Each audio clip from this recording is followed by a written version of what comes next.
The Shakespeare in Italy Theatre Company are preparing their production of The Merchant of Venice to be performed in English at the 3 theatres of the Veneto region in northern Italy, in Padua, Verona, and Venice. In a workshop earlier this year, myself and 5 actors met together to explore themes of identity that run through the play.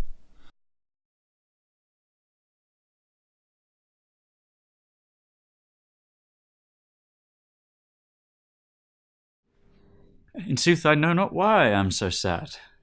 It wearies me. You say it wearies you. But how I caught it, found it, or came by it, what stuff 'tis made of, whereof it is born, I am to learn. And such a want-wit sadness makes of me that I have much ado to know myself. 2 young men meet to discuss money and love. They may be lovers or friends or both, but there is tension between them. Well, tell me then, what lady is the same to whom you swore a secret pilgrimage that you today promised to tell me of? 'Tis not unknown to you, Antonio, how much I have disabled mine estate by something showing a more swelling port than my faint means would grant continuance. Nor do I now make moan to be abridged from such a noble rate. But my chief care is to come fairly off from the great debts wherein my time something too prodigal hath left me gauged. To you, Antonio, I owe the most, in money and in love, and from your love I have a warranty to unburden all my plots and purposes, how to get clear of all the debts I owe. I pray you, good Bassanio, let me know it. And if it stand, as you yourself still do, within the eye of honour, be assured my purse and my extremest means lie all unlocked to your occasions. Out of doubt you do me now more wrong in making question of my uttermost than if you had made waste of all I have. Then do but say to me what I should do, that in your knowledge may by me be done, and I am pressed unto it. Therefore speak. In Belmont is a lady richly left, and she is fair, and fairer than that word, of wondrous virtues. Sometime from her eyes I did receive fair speechless messages. Her name is Portia, nothing undervalued to Cato's daughter Brutus Portia, nor is the wide world ignorant of her worth. If to do were as easy as to know what were good to do, chapels had been churches, and poor men's cottages princes' palaces. It is a good divine that follows his own instructions. I can easier teach 20 what were good to be done, than to be one of the 20 to follow mine own teaching. The brain may devise laws for the blood, but a hot temper leaps o'er a cold decree. Such a hare is madness the youth that skips o'er the meshes of a good counselled cripple. But this reasoning is not in the fashion to choose me a husband. Oh me! The word choose! I may neither choose who I would nor refuse who I dislike. Such is the will of a living daughter, curbed by the will of a dead father. Your father was ever virtuous. Amen. And holy men at their death have good inspirations. Therefore the lottery that he hath devised in these 3 chests of gold, silver, and lead, whereof who chooses his meaning chooses you, will no doubt never be chosen by any rightly, but one who you shall rightly love. But what warmth is there in your affection towards any of these princely suitors that are already come? 2 women, an heiress and her maid, or friend, or both, discuss a dead father's will. Another kind of tension is in the air. Love and money again the subject, a strange bequest in which care and control coexist. I will do anything, Nerissa, ere I be married to a sponge. Do you remember, lady, in your father's time, a Venetian, a scholar and a soldier, that came hither in the company of the Marquis of Montferrat? Yes. Yes. It was Bassanio, as I think so he was called. True, madam.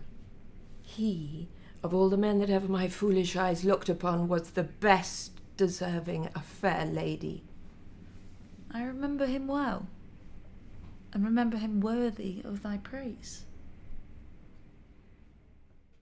Shylock the moneylender, wealthy, proud, insecure.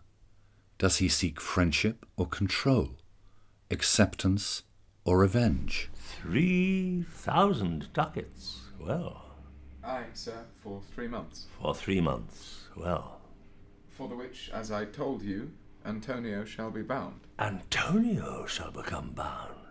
Well, May you stead me?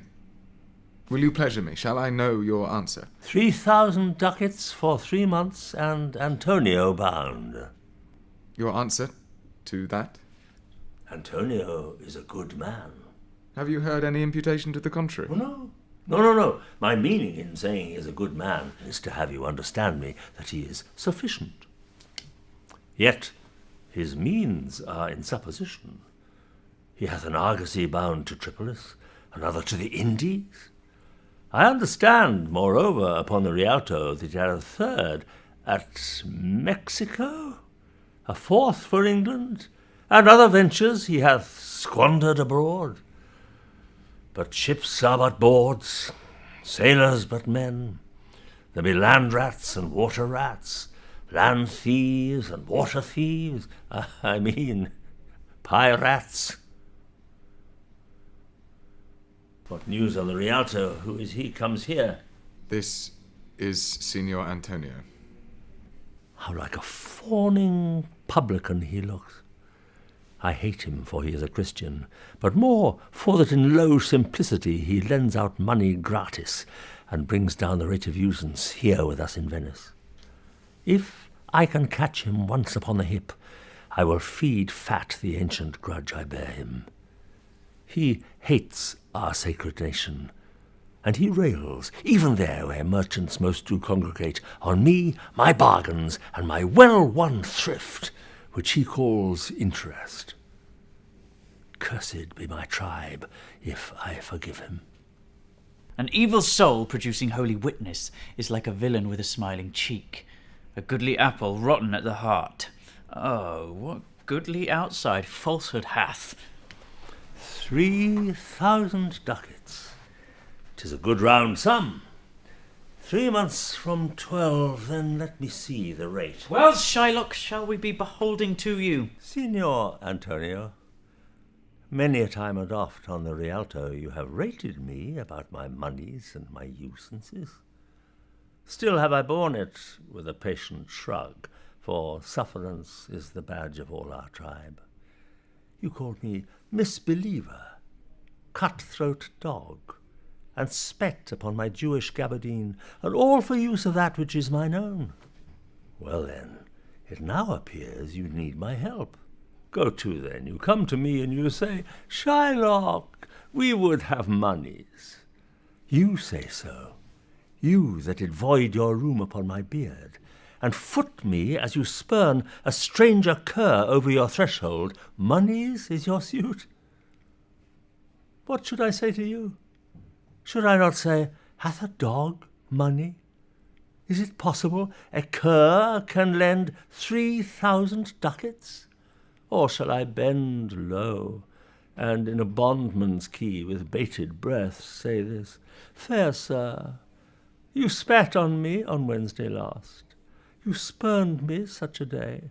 Another time you called me dog, and for these courtesies I lend you thus much moneys. I am as like to call thee so again, to spit on thee, again to spurn thee too. If thou wilt lend this money, lend it not as to thy friend, for when did friendship take a breed for barren metal of his friend?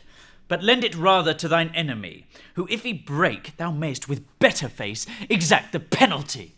Go with me to a notary, seal me there your single bond, and in a merry sport, if you repay me not on such a day, in such a place, such sum or sums as are expressed in the condition, let the forfeit be nominated for an equal pound of your fair flesh, to be cut off and taken in what part of your body pleaseth me. Content in faith, I'll seal to such a bond and say there is much kindness in the Jew. The Shakespeare in Italy Theatre Company is seeking partners to bring to life a production that will play in Italy and in theatres around the UK. It will be a unique collaboration, a unique production, a unique cultural bonding between the country that inspired and the country that gave birth to one of the world's great plays, The Merchant of Venice.